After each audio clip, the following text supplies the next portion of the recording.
It's Friday, and I'm back with the next in our Fanzine Friday series. Today we're taking a look at Palantir number 4 from 1981. Please stick around. I'm AZ Mountaineer, and this is our channel, Old School Rules, where we celebrate the community of old school gamers and grognards who like classic RPGs, miniatures, magazines, and everything that goes with it. Each week on the Fanzine Friday series, I take a fanzine from my collection off the shelf for a closer look. And today, that's Palantir number 4 from 1981. Hope you enjoy the video. So we're continuing our look at this excellent fanzine from the United Kingdom. It's called Palantir. I didn't notice last issue they changed the name from the Palantir to just Palantir. This is from September of 1981. It says here on the back. Production of BADA, the Bristol Avon Dungeons and Dragons Association. And I think if you joined, you get the Palantir for free, and you either get a discount or you get in for free at their convention, which we'll talk about here in a second. Tony Ellam continues to be the person primarily responsible, or at least he appears to be. He writes the editorial, and he's the point of contact for the fanzine. Let's take a look at the cover. This is done by Colin Evans, the same person who did the really good art from the last issue. Oh, and I should mention, this is slightly heavy stock cover, just plain white, and then regular paper, one staple. Paper folded in half, one staple through the middle. And so the art's really good. We've got this knight on horseback and then some other warriors back behind him. I just think, this is really excellent art, really improved the quality of the art the last couple of issues. They also say here on the front there's a mini dungeon inside. We'll talk obviously about that. Okay, so let's take a look at the table of contents. They've got the editorial, which is pretty short and sweet. It just talks about a couple of mistakes in the last issue. You can tell this is coming out sort of sporadic timing. He says here that the next one's already in good shape. It won't come out for probably 4 months, I think. There's a person who was misidentified as one of the winners, and then they had a mistake in their scoring. They said it looked like you got 100 points for every player that died. He's like, obviously you can't kill players. You lose 100 points. You don't get 100 points every time a player dies. And then he promotes the upcoming convention.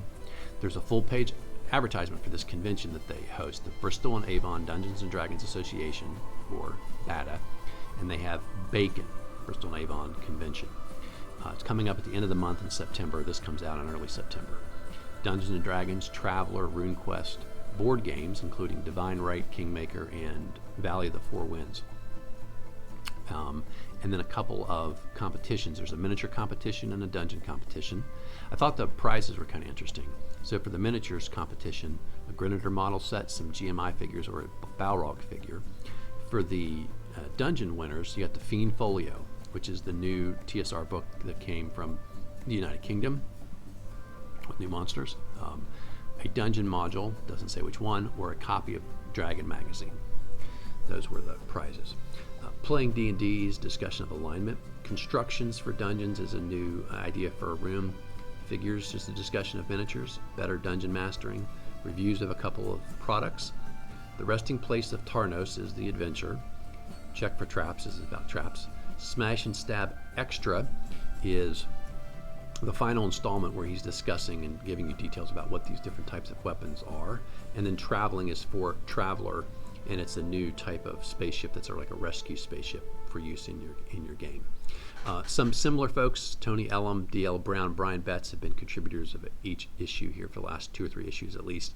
And then some new folks are mentioned: Cliver Palmer, S. Morris, don't know, sorry, your first name, Steve Hill, Robert Malos, Stephen Cox, and then Colin Evans is the artist who did the cover, which is, again, I think just a really great improvement in terms of the quality of the artwork.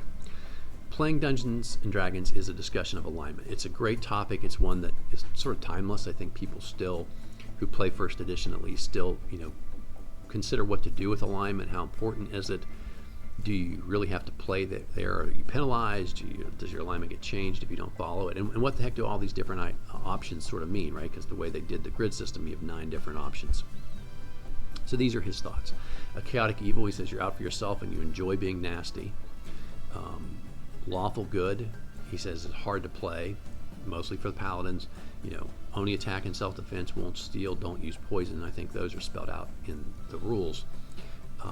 Try to talk yourself out of trouble. And he says, obviously, you can't have these two alignments in the same party. They'll either end up in a fight with each other or, be at cross purposes all the time. And then he talks about the others. He says, neutral could only be druids. That might make some sense.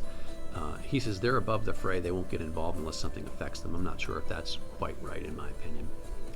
Lawful evil believes in that order is important, and you follow the rules of the more powerful people. So the more powerful you are, then you get to make the rules, is kind of the theory. Chaotic good, he says, is like Robin Hood.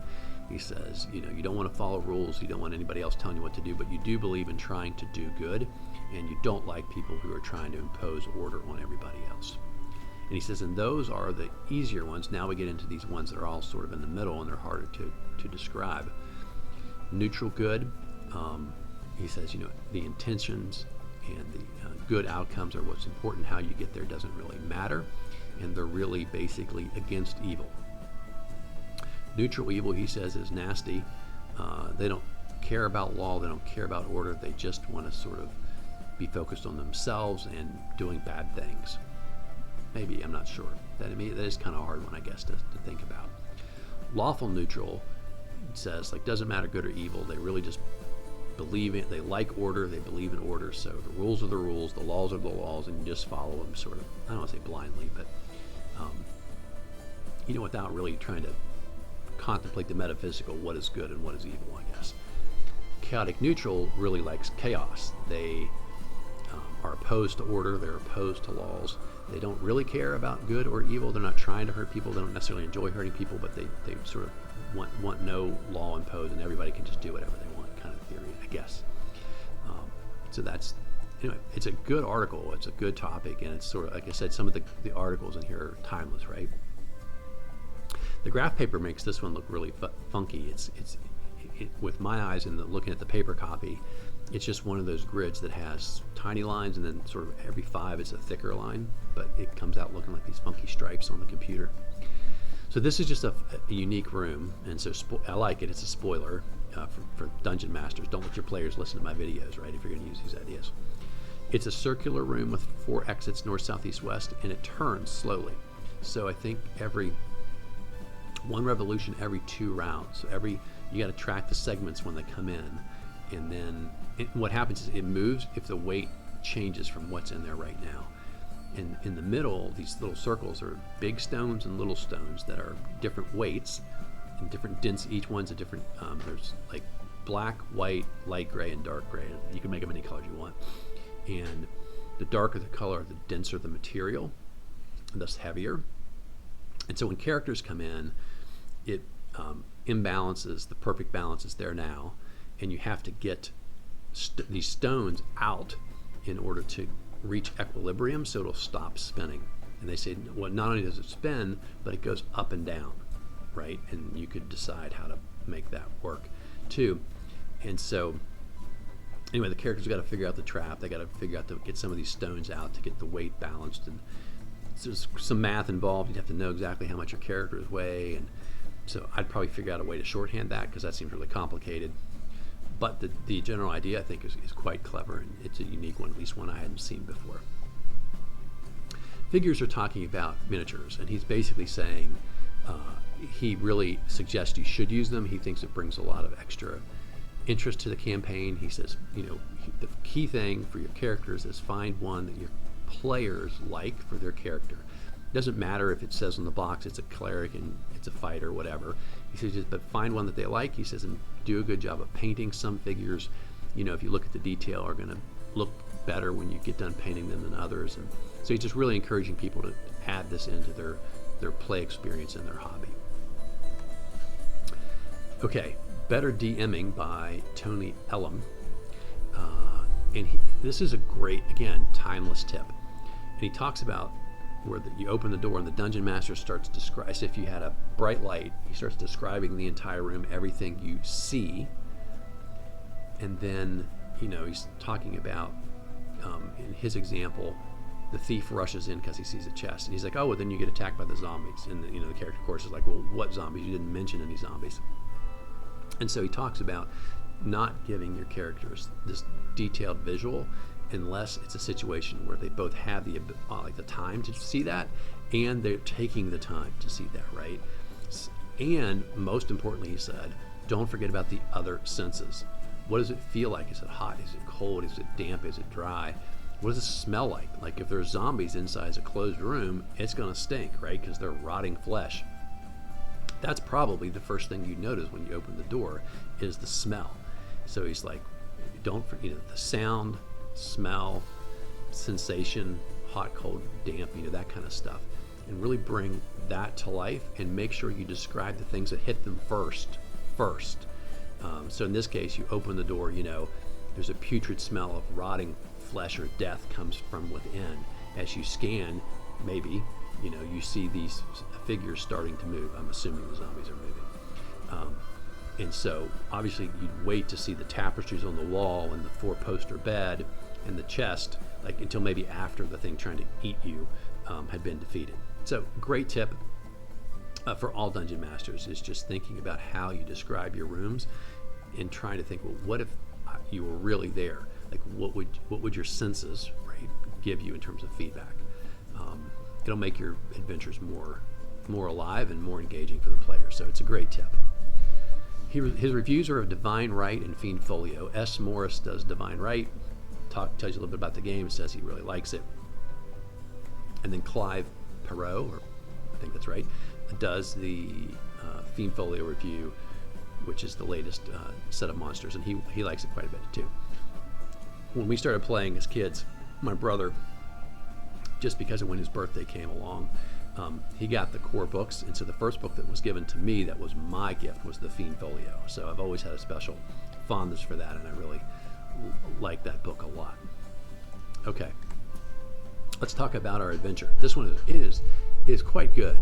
This is Steve Hill's creation. It's a 6th level scenario for experienced DMs and about 6 players, he says. They should be average to above average in ability. Here's your background. Long ago, a sorcerer named Tarnos emerged in the east. His power and notoriety grew until such time as he journeyed west to duel in single combat with his arch-rival, the mighty wizard Dextra. After the clash, Tarnos was slain, and Dexter returned to his mountain fortress with his opponent, Tarnos' body. After many peaceful years, local townfolk received an ultimatum delivered by an orc guard under flag of truce, saying that the fortress had fallen, Dexter was killed, and in the siege the body was burned and ashes were scattered. And now they want half of their gold and a quarter of their crops to be left in peace. They raise up a group of fighters from the town. They go to fight back. They get all killed except for one guy who comes back. It tells of the horrors he suffered at the hands of the guards, and the lead person in their group was consumed in flames by a mighty demon. So now your party has been gathered. The townsfolk offer you 4,000 gold pieces if you can go clean out the dungeon, clean out the fortress or the stronghold. And so I won't ruin the adventure in case some players are watching and DMs might want to use this, but it's as I say, it can be tricky. You've got to really think through it. You've got some very smart opponents in here. It's not just orcs, and as you might imagine, they're being led by someone a little smarter than that. Here's the dungeon. It's got some traps. It's got some really cool rooms. It's very thoughtfully laid out. This is it. It's very small, but it could be a really good adventure, and the players have got to be smart, maybe even lucky, depending on how smart they are, to overcome this dungeon and find their way in.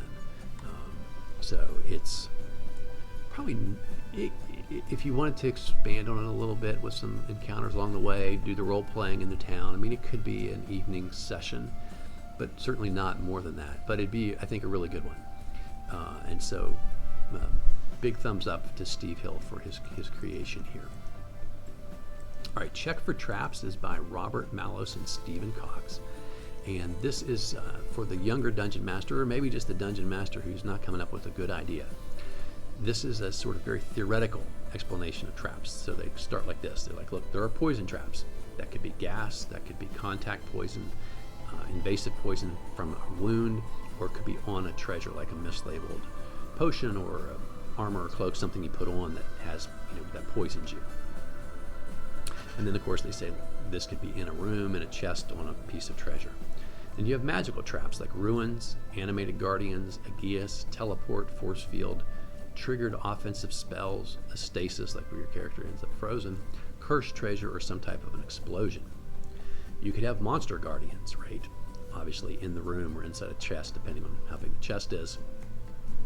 And they could be things that appear immediately. They could be things that appear a little later. Like maybe something you take in the room or something you've triggered causes it to appear in a delayed fashion, which is something I haven't seen very often.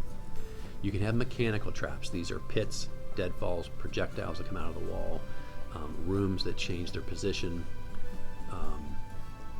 or entrapping traps like nets, cages, doors that lock, portcullises that fall, those kind of things. And then you have manglers. These are jaw traps, like a bear trap, foot breakers, limb impalers, amputators, swinging blades, things like that. And then you have miscellaneous traps. The floors, like quicksand or something slick, temperature changes, so like you become super hot, super cold. Pressure changes. I had never thought of a pressure change, but obviously if that's extreme, that could cause real problems with either breathing or crushing you or something like that. Alarms, sounds, or lights, or something that alerts other monsters or draws wandering monsters. And gravity changes is a pretty clever one, right? So now it's assuming you and the monsters both, but now you can barely move. Maybe you float away every time you step, something like that would cause the players to think. So it's a really good article in the sense of at that theoretical level, it just sort of gets you going, okay, here's some clever ideas, or here's just a good list to come back to time and time again. Really good article, and timeless, right? I love these articles that DMs or players can read, 40 years later almost, right? Or more than 40 years later, and still every bit as helpful as it was the day it was written. And here's their parting shot. When you've gone through those, or you think those aren't challenging enough, then add them together, 2 or 3 together, and layer that on top of your character. So it's really good stuff. Finally, we have the final version of Smash and Stab by Brian Betts.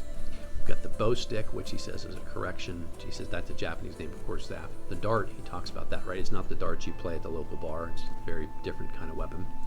The falchion, the flail. Here's a really cool one. The holy water sprinkler. That's the drawing at the bottom. I'm not 100% sure from his description how this works, but I love this idea for a cleric where there's some type of holy water dispenser. I don't know, maybe when you hold your mace upside down, there's water inside the shaft that drips down onto the mace, so that when you hit, or maybe it just happens from the concussion, but something that when you use this weapon, it's dispensing holy water in addition to the blunt damage. That's a fantastic idea. Every cleric I have from now on is going to try and figure out how to use that. And then more pole arms. And as he said, we don't need all these freaking pole arms. He's like, I think Gary was of Swiss descent, and he just loved pole arms, so he had all these. He's like, they're barely used in my campaign in the first place. Nobody cares about all these nuances. But here we go.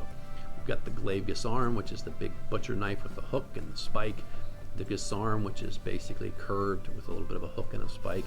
Or the French gisarm, which is basically a giant battle axe at the end. Joe sticks, which are just little shorter sticks, like nunchucks without the chain, sort of, maybe a little bit longer. The pike, which is just the long pointy thing on the end of your pole arm. And finally the javelin, which he says, in the Greek times was just a thrown weapon, not anything like a spear. Okay, that's it for Old School Rules, Palantir number 4, from September of 1981. Hope you guys are enjoying these videos. I hope you're enjoying the channel, and I hope you're subscribed. If you have friends who might like the content, please send them our way. We're trying to add to our subscriber base. And I hope you guys have a great weekend. Until next time, keep rolling dice.